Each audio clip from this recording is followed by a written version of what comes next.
ओम शांति। आज बाबा के 27/6/21 की अव्यक्तवाणी है, जिसकी रिवाइज तारीख है 26/1/88। आज की इस अव्यक्तवाणी में बाबा ने हम बच्चों को संगम युग में पूज्य बनने की एक अलौकिक विधि बताई है।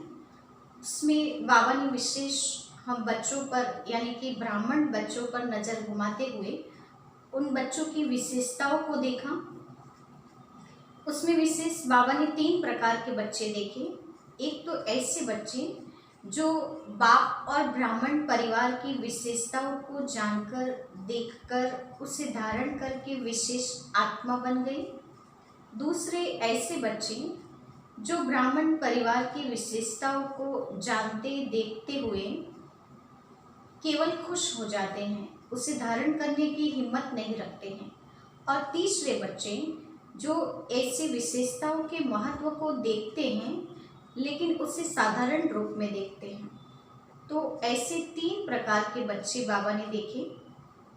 लेकिन फिर भी बाबा ने कहा सभी ब्राह्मण आत्माएं चाहे कैसी भी हैं, लेकिन सब ब्राह्मण आत्मा विशेष आत्मा हैं। क्योंकि बात ये होती है कि अब आत्माओं की विशेषताओं को देखकर उसकी बीज को वृद्धि को प्राप्त कराते हैं, अर्थात बीज धरनी में पड़ने से उसकी वृद्धि होती है। और बहुत स्वाभाविक बात है कि वृद्धि होने से उस पर फल भी आते हैं। तो सेवाओं का फल लगने से उस पर चिड़ियाएँ आती हैं, अर्थात कि माया के आने की शुरुआत भी हो जाती है। तो हम बच्चों को सेवा का फल या सेवा की सफलता सिद्धि मिलने पर इस बात का हमेशा अटेंशन रखना है कि कहीं हमें अपनी विशेषताओं का या सेवाओं का अभिमान ना आ जाए। हम ये सोचने न लग जाएं कि मैं विशेष आत्मा हूँ, मेरी ये विशेषता है, मेरी ये सेवा है और मेरी सेवाओं को आगे किया जाए। तो इस बात को अटेंशन देने की ज़रूरत है, क्योंकि सेवा में वृद्धि को प्राप्त करने से ये बातों के रूप में, सूक्ष्म संकल्पों के रूप में माया के आने की गुंजाइश बढ़ जाती है। इसीलिए हमें इन बातों की अटेंशन देना चाहिए। बाप की दी हुई विशेषता है, बाप का कार्य है, ये सोचना चाहिए। तो ब्राह्मण आत्माएं सेवा का फल अर्थात सेवा में सफलता प्राप्त कर लेते हैं, लेकिन मैंपन की चिड़िया फल को खंडित न कर दे, इस बात का ध्यान रखना चाहिए। यदि मैंपन का जो फल है उसको खंडित कर देते हैं तो समझना चाहिए कि हम स्नेह के पात्र नहीं बन सकते, पूज्य नहीं बन सकते हैं। तो इन कारणों से पूज्य नहीं बन सकते या पूज्य बनने से वंचित रह जाते हैं, ये बाबा ने बताया। आज बाबा पूज्य बनने की अलौकिक विधि भी बताते हैं कि संगम युग में दिल का स्नेह, दिल का रिगार्ड ही पूज्य बनना है। ऊपर ऊपर से रिगार्ड देना पड़ता है ऐसा नहीं, लेकिन दिल से रिगार्ड देना ये है पूज्य बनने की निशानी। भक्ति मार्ग का पूज्य बनना और संगम पर पूज्य बनना, ये दोनों में अंतर है। भक्ति मार्ग में जैसे आरती करना, कीर्तन करना, दिया जलाना, हार पहनाना, ये सारे रस्म हैं स्थूल रूप से, और यहाँ संगम में ये सारी बातें सूक्ष्म रूप से हैं। जैसे कि आरती करना, तो यहाँ संगम पर ऐसी आत्माएं स्नेह की आरती करते हैं। दूसरा बाबा ने बताया कि धूप जलाना, अर्थात कि उन आत्माओं की शुभ भावनाओं के धूप जलाना है, दीप जलाना है। हार पहनाना यानी कि ऐसे आत्माओं के बलिहार जाने की निशानी है। साथ ही बाबा ने कहा कि तिलक लगाना अर्थात कि आत्मस्मृति की निशानी है। जैसे भक्ति मार्ग में मंदिरों में देवी देवताओं के एक दो घड़ी के दर्शन के लिए भी प्यासे हो जाते हैं, और एक दो घड़ी का दर्शन हो जाने से भक्त आत्माओं को शांति, शक्ति और खुशी की प्राप्ति हो जाती है। वैसे ही संगम युग पर ऐसी आत्माओं की एक दो घड़ी की दृष्टि मिल जाने से भी आत्माएं शांति, शक्ति और खुशी की महसूसता करते हैं। तो बाबा ने आज हम बच्चों को इस प्रकार संगम युग पर पूज्य बनने की एक अलौकिक विधि बताई है। ब्रह्मा बाप उसका एग्जाम्पल है। ब्रह्मा बाप ने भी इसी प्रकार पूज्य बने हैं, तो हम बच्चों को भी इस विधि को अपनाते हुए बाप समान पूज्य बनने का प्रयास करना चाहिए। अब हम बाबा के ही शब्दों में बाबा के महावाक्य सुनते हैं। फिर से इस अलौकिक विधि की निशानी क्या है वो सुनते हैं। संगम युग पर नंबर 1 पूज्य बनने की अलौकिक विधि। आज अनादि बाप यानी शिव बाबा, आदि बाप अनादि शालिग्राम बच्चों को और आदि ब्राह्मण बच्चों को डबल रूप से देख रहे हैं। शालिग्राम रूप में भी परम पूज्य हूँ और ब्राह्मण सो देवता स्वरूप भी गायन और पूजन योग्य हूँ। दोनों आदि और अनादि बाप दोनों ही रूप से पूज्य आत्माओं को देख हर्षित हो रहे हैं। अनादि बाप ने आदि पिता सहित अर्थात ब्रह्मा बाप और ब्राह्मण बच्चों को अपने से भी ज्यादा डबल रूप में पूज्य बनाया है। अनादि बाप की पूजा सिर्फ एक निराकार रूप में होती है, लेकिन ब्रह्मा सहित ब्राह्मण बच्चों की पूजा निराकार, साकार दोनों रूप से होती है। तो बाप बच्चों को अपने से भी ज्यादा डबल रूप से महान मानते हैं। बाबा हम बच्चों को कितना नशा चढ़ाते हैं, कितना आगे बढ़ाते हैं। बाप खुद कहते हैं मेरी तो एक शालिग्राम के रूप में, निराकार रूप में ही पूजा होती है, जबकि आप बच्चों की तो शालिग्राम रूप के साथ साथ साकार रूप में भी पूजा होती है। तो आप बच्चे मुझसे भी महान हैं। आज बाप दादा बच्चों की विशेषताओं को देख रहे थे। हर एक बच्चे की अपनी अपनी विशेषता है। कोई बाप की और सर्व ब्राह्मण आत्माओं की विशेषताओं को जान स्वयं में सर्व विशेषताएं धारण कर श्रेष्ठ अर्थात विशेष आत्माएं बन गए हैं, और कोई विशेषताओं को जान और देखकर केवल खुश होते हैं, लेकिन अपने में सर्व विशेषताएं धारण करने की हिम्मत नहीं रखते हैं। और कोई आत्मा में या ब्राह्मण परिवार में विशेषता होते हुए भी विशेषता के महत्व को न देख एक दो को साधारण रूप में ही देख लेते हैं। विशेषता देखने व जानने का अभ्यास नहीं है। वह गुण ग्राहक बुद्धि अर्थात गुण ग्रहण करने की बुद्धि न होने के कारण विशेषता अर्थात गुणों को जान नहीं सकते हैं। हर एक ब्राह्मण आत्मा में कोई न कोई विशेषता अवश्य भरी हुई है, चाहे 16,000 का लास्ट दाना भी हो, लेकिन उसमें भी कोई न कोई विशेषता है। इसलिए बाप की नज़र उस आत्मा के ऊपर पड़ती है। भगवान की नज़र पड़ जाए, वह भगवान अपना बनावे तो जरूर विशेषता समाई हुई है। इसलिए ही वह आत्मा ब्राह्मणों की लिस्ट में आई है, लेकिन सदा हर एक की विशेषताओं को देखने और जानने में नंबरवार बन जाते हैं। बाप दादा जानते हैं कि कैसे भी बल ज्ञान की धारणा व सेवा में याद में कमजोर हैं, लेकिन फिर भी बाप को जानने, बाप के जानने की विशाल बुद्धि, बाप को देखने की दिव्य नज़र, यह तो विशेषता है ना। जो आजकल के नामी ग्रामी विद्वान भी नहीं जान सकते, पहचान सकते, लेकिन उन आत्माओं ने जान लिया। बाबा कहते हैं दुनिया में कितने भी बड़े नामी ग्रामी हैं, लेकिन बाबा के बच्चों ने एक दिव्य नज़र से बाप को पहचान लिया, जान लिया, इसलिए वो विशेष बन गए। कोटों में कोई, कोई में भी कोई, इस लिस्ट में तो आ गए ना, इसलिए कोटों में से विशेष आत्मा तो हो गए ना। विशेष क्यों बने? बाबा प्रश्न पूछ रहे हैं, विशेष क्यों बने?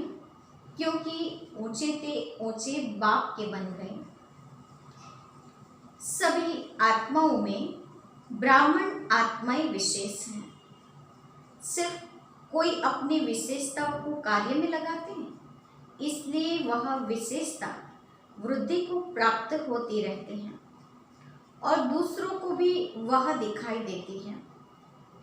और कोई में विशेषता रूपी बीज तो है, लेकिन कार्य में लाना यह है बीज को धरनी में डालना। जब तक बीज को धरनी में नहीं डाले तो वृक्ष पैदा नहीं होता, विस्तार को प्राप्त नहीं कर पाते हैं। और कई बच्चे विशेषता के बीज को विस्तार में भी लाते, अर्थात वृक्ष के रूप में वृद्धि को भी प्राप्त करते, फल को भी प्राप्त करते, लेकिन जब फल आता है, अभी ध्यान से सुनने की बात है कि जब वृक्ष विस्तार को प्राप्त करता है तब फल आ जाता है, तो फल के पीछे चिड़ियाएँ, पंछी भी आते हैं उस फल को खाने के लिए। तो जब तक फल पहुँचते हैं तो इस रूप में माया आती है। बाबा अभी बताते हैं कि माया के आने का सूक्ष्म रूप कौन सा है। बाबा कहते हैं कि मैं विशेष हूँ, मेरी यह विशेषता है। यह नहीं समझते हैं कि ये तो बाप द्वारा प्राप्त हुई विशेषता है। विशेषता भरने वाला स्वयं बाप है। जब ब्राह्मण बने तो विशेषता आई।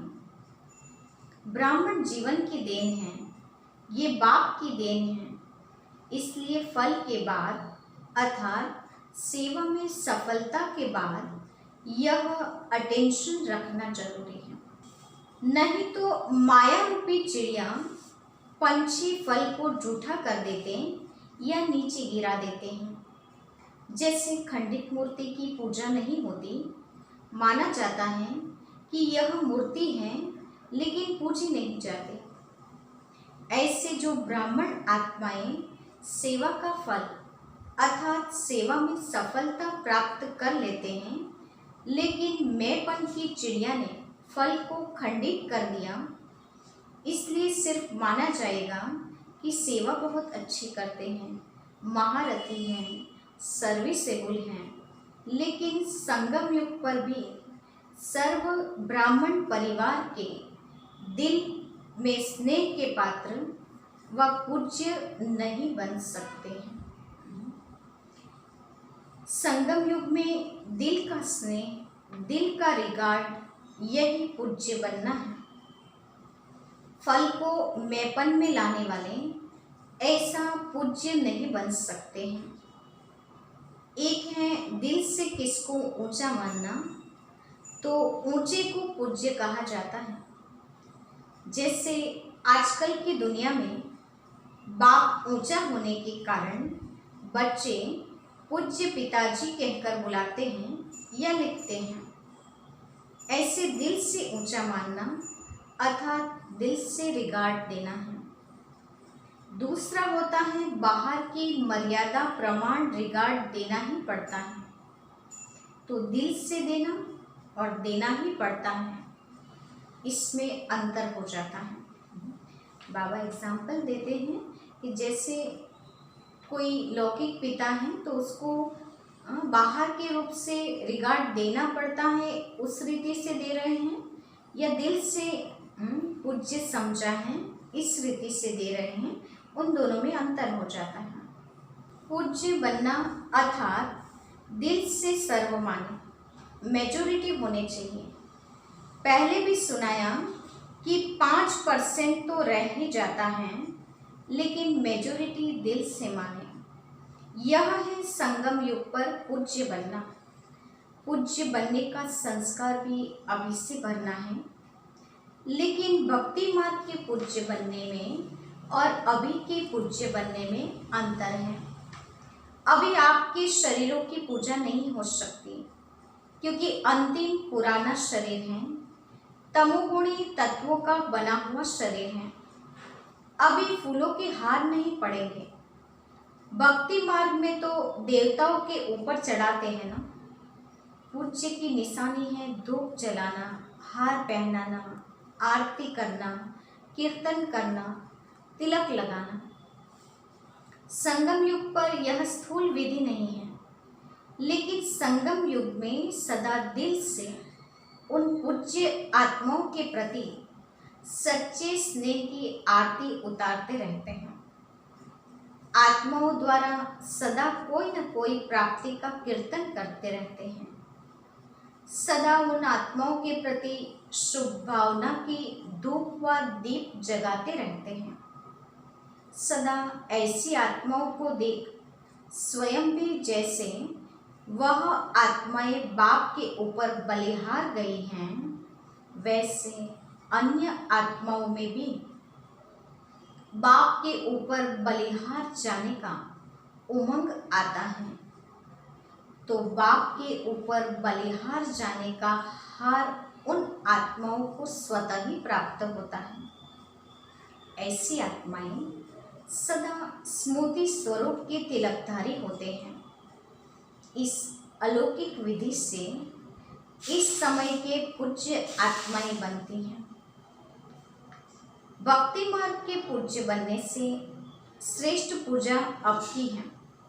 जैसे भक्ति मार्ग के पूज्य आत्माओं के 2 घड़ी के संपर्क से, अर्थात सिर्फ मूर्ति के सामने जाने से 2 घड़ी के लिए भी शांति, शक्ति, खुशी का अनुभव होता है। ऐसे संगम युगी पूज्य आत्माओं द्वारा अब भी 2 घड़ी, 1 घड़ी भी दृष्टि मिलने से खुशी, शांति व उमंग, उत्साह की शक्ति अनुभव होती है। ऐसी पूज्य आत्माएं अर्थात नंबर 1 विशेष आत्माएं हैं। सेकंड और थर्ड तो सुना दिया, उसका विस्तार क्या करेंगे। है तो सब विशेष आत्माओं की लिस्ट में, लेकिन 1, 2, 3 नंबरवार है। लक्ष्य तो सभी का नंबर 1 का होता है। तो अब ऐसे पूज्य बनो जैसे ब्रह्मा बाप के गुणों के गीत गाते हो ना।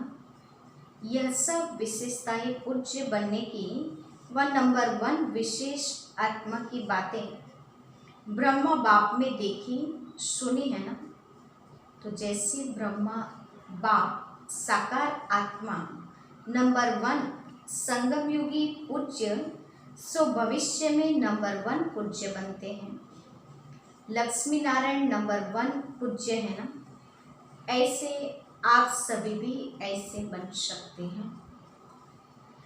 जैसे बाप के साथ साथ ब्रह्मा बाप की कमाल गाते हैं, ऐसे आप सभी भी सदा ऐसा संकल्प बोल और कर्म करो जो सदा ही कमाल का हो। जब कमाल होगी तो धमाल नहीं होगी। कमाल नहीं करते तो धमाल करते हो।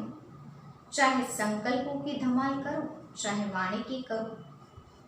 संकल्पों में भी व्यर्थ तूफान चलता तो यह धमाल है ना। धमाल नहीं, लेकिन कमाल करनी है, क्योंकि आदि पिता ब्रह्मा के ब्राह्मण बच्चे सदा ही पूज्य गाए जाते हैं। अभी लास्ट जन्म में भी देखो तो सभी से ऊंचा वर्ण कौन सा गाया जाता है? ब्राह्मण वर्ण ही कहते हैं ना। ऊंचा नाम और ऊंचे श्रेष्ठ काम के लिए भी ब्राह्मणों को ही बुलाते हैं। किसके कल्याण के लिए भी ब्राह्मणों को ही बुलाते हैं। तो लास्ट जन्म तक भी ब्राह्मण आत्माओं का ऊंचा नाम ऊंचा काम प्रसिद्ध है, परंपरा से चल रहा है, सिर्फ नाम से भी काम चला रहे हैं। काम आपका है, लेकिन नाम वालों का भी काम चल रहा है। इससे देखो कि सच्चे ब्राह्मण आत्माओं की कितनी महिमा है और कितने महान हैं। ब्राह्मण नाम भी अविनाशी हो गया है, अविनाशी प्राप्ति वाली जीवन हो गई है। ब्राह्मण जीवन की विशेषता है मेहनत कम और प्राप्ति ज़्यादा, लेकिन मोहब्बत के आगे मेहनत नहीं है। अब लास्ट जन्म में भी ब्राह्मण मेहनत नहीं करते, आराम से खाते रहते हैं। अगर नाम का भी काम करते हैं तो भूखे नहीं रह सकते। तो इस समय के ब्राह्मण जीवन की विशेषताओं की अब तक निशानियां देख रहे हैं। इतनी श्रेष्ठ विशेष आत्मा समझा।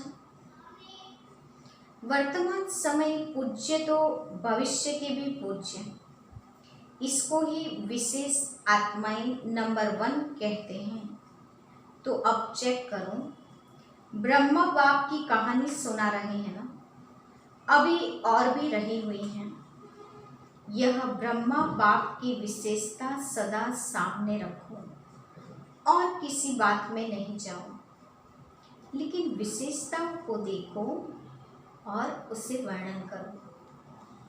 हर एक को विशेषता का महत्व सुनाकर विशेष बनाओ। दूसरों को बनाना अर्थात स्वयं विशेष बनना, समझा?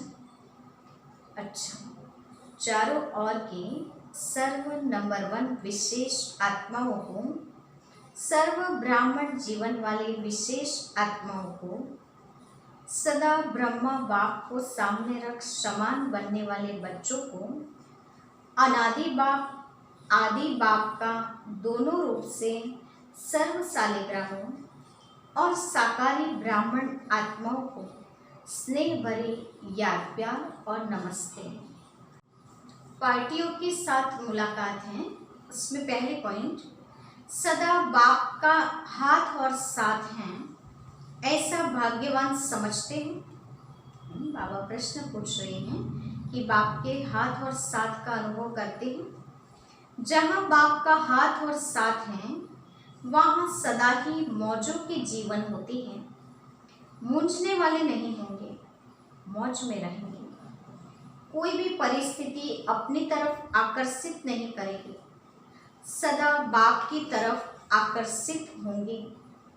सबसे बड़ा और सबसे बढ़िया बाप है, तो बाप के सिवाय और कोई चीज या व्यक्ति आकर्षित नहीं कर सकता। जो बाप के हाथ और साथ में पलने वाले हैं, उनका मन और कहीं जा नहीं सकता। तो ऐसे सभी हो या माया की पालना में चले जाते हैं, वह रास्ता तो बंद है ना। तो सदा बाप के साथ की मौज में रहो। बाप मिला तो सब कुछ मिला, कोई अप्राप्ति नहीं। कितना भी कोई हाथ साथ छुड़ाए, लेकिन छोड़ने वाले नहीं, और छोड़कर जाएंगे भी कहाँ। इससे बड़ा और कोई भाग्य हो ही नहीं सकता। कुमारियाँ तो है ही सदा भाग्यवान, डबल भाग्य है। एक कुमारी जीवन का भाग्य और दूसरा बाप का बनने का भाग्य। कुमारी जीवन पूजी जाती है। जब कुमारी जीवन खत्म होती है तो सबके आगे झुकना पड़ता है। गृहस्थी जीवन है ही बकरी समान जीवन, कुमारी जीवन है पूज्य जीवन। अगर कोई एक बार भी गिरा तो गिरने से हड्डी टूट जाती है ना। फिर कितना भी प्लास्टर करो, ठीक करो, लेकिन हड्डी तो कमजोर ही हो जाती है। तो समझदार बनो, टेस्ट करके फिर समझदार नहीं बनना। दूसरे पॉइंट, सदा अपने को कल्प कल्प की विजयी आत्माएं अनुभव करते हैं। अनेक बार विजयी बनने का पार्ट बजाया है और अब भी बजा रहे हैं। विजयी आत्माएं सदा औरों को भी विजयी बनाती हैं। अनेक बार किया जाता है वह सदा ही सहज हो जाता है, उसमें मेहनत नहीं लगती है। अनेक बार की विजयी आत्माएं हैं। इस स्मृति से कोई भी परिस्थिति को पार करना खेल लगता है, खुशी अनुभव होती है। विजयी आत्माओं को विजयी अधिकार अनुभव होती है। अधिकार मेहनत से नहीं मिलता, स्वतः ही मिलता है। बाबा ने कहा हक व अधिकार मेहनत से नहीं मिलता, स्वतः ही मिल जाता है।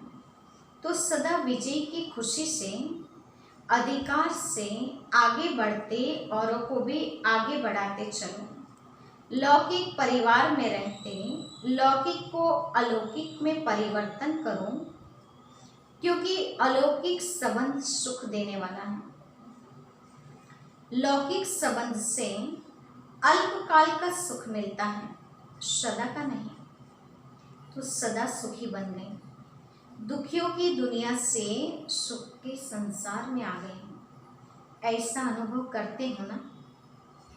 पहले रावण के बच्चे थे तो दुखदाई थे, अभी सुखदाता के बच्चे सुख स्वरूप हो गए। फर्स्ट नंबर यह अलौकिक ब्राह्मण परिवार है। देवताएं भी सेकंड नंबर पर हो गए। सबसे पहले परिवार बाबा ने कहा ब्राह्मणों का परिवार, फिर दूसरा है सेकंड नंबर पर देवताएं। तो यह अलौकिक जीवन प्यारी लगती है ना। तीसरी पॉइंट है सदा अपने को पद्मा पदम भाग्यवान अनुभव करते हैं। सारे कल्प में ऐसा श्रेष्ठ भाग्य प्राप्त हो ही नहीं सकता, क्योंकि भविष्य स्वर्ग में भी इस समय के पुरुषार्थ की प्रारब्ध के रूप में राज्य भाग्य प्राप्त करते हैं। भविष्य भी वर्तमान भाग्य के हिसाब से मिलता है। महत्व इस समय के भाग्य का है। बीज इस समय डालते हो और फल अनेक जन्म प्राप्त होता है। तो महत्व तो बीज का गिना जाता है। इस समय भाग्य बनाना या भाग्य प्राप्त होना यह बीज होना है। तो इस अटेंशन से सदा पुरुषार्थ में तीव्र गति से आगे बढ़ते चलो और सदा इस समय के पद्मा पदम भाग्य की स्मृति इमर्ज रूप में रहे। कर्म करते हुए याद रहे, कर्म में अपना श्रेष्ठ भाग्य भूले नहीं, स्मृति स्वरूप रहो। इसको कहते हैं पद्मा पदम भाग्यवान। इसी स्मृति से वरदान को सदा साथ रखना तो सहज ही आगे बढ़ते रहेंगे, मेहनत से छूट जाएंगे। अच्छा, आज का प्रश्न है लौकिक संबंध में बुद्धि यथार्थ फैसला देती रहे, उसकी विधि क्या है? प्रश्न बताया है लौकिक संबंध में बुद्धि यथार्थ फैसला देती रहे, उसकी विधि क्या है? उत्तर है कभी भी लौकिक बातों को सोचकर फैसला नहीं करना है। अलौकिक शक्तिशाली स्थिति में रहकर फैसला करो। कोई भी पिछली बातें स्मृति में रखने से बुद्धि उस तरफ चली जाती है, फिर पिछले संस्कार भी प्रकट होते हैं, इसलिए मुश्किल होता है। बिल्कुल ही लौकिक वृत्ति भूलकर आत्म समझ फिर फैसला करो तो यथार्थ फैसला होगा। इसे ही कहते हैं विक्रमाजीत का तख्त। अलौकिक आत्मिक स्थिति ही विक्रमाजीत स्थिति का तख्त है। इस तख्त पर बैठकर फैसला करो तो यथार्थ होगा। अच्छा, आज का वरदान है साथी और साक्षीपन की स्मृति द्वारा सब संबंधों से मुक्त होने वाले सर्व शक्ति संपन्न भव। साथी और साक्षीपन की स्मृति द्वारा सब बंधनों से मुक्त होने वाले सर्वशक्ति संपन्न भव। विस्तार बताया है। सर्व शक्तियों से संपन्न बन अधीनता से परे होने के लिए सिर्फ दो शब्द याद रहे, एक तो साक्षी और दूसरा साथी। इससे बंधन मुक्त अवस्था जल्दी बन जाएगी। सर्वशक्तिवान बाप का साथ है तो सर्व शक्तियां स्वतः प्राप्त हो जाती हैं और साक्षी बनकर चलने से कोई भी बंधन में फंसेंगे नहीं। निमित्त मात्र इस शरीर में रहकर कर्तव्य किया और साक्षी हो गए। इसका अब विशेष अभ्यास बढ़ाओ। बाबा कहते हैं कि बंधन मुक्त अवस्था प्राप्त करने के लिए सर्वशक्तिवान बाप को साथी बनाओ और कोई भी सिचुएशन परिस्थिति आए तो उस समय साक्षी होकर देखते जाओ। निमित्त मात्र कर्तव्य करने के लिए उपस्थित हैं। इस भाव से साक्षी भाव का अभ्यास बढ़ाते जाएंगे तो सहज ही बाबा कहते हैं सर्वशक्ति संपन्न बन सकते हैं। आज का स्लोगन है अशुद्ध और शुद्ध दोनों की युद्ध है तो ब्राह्मण के बजाय क्षत्रिय हो।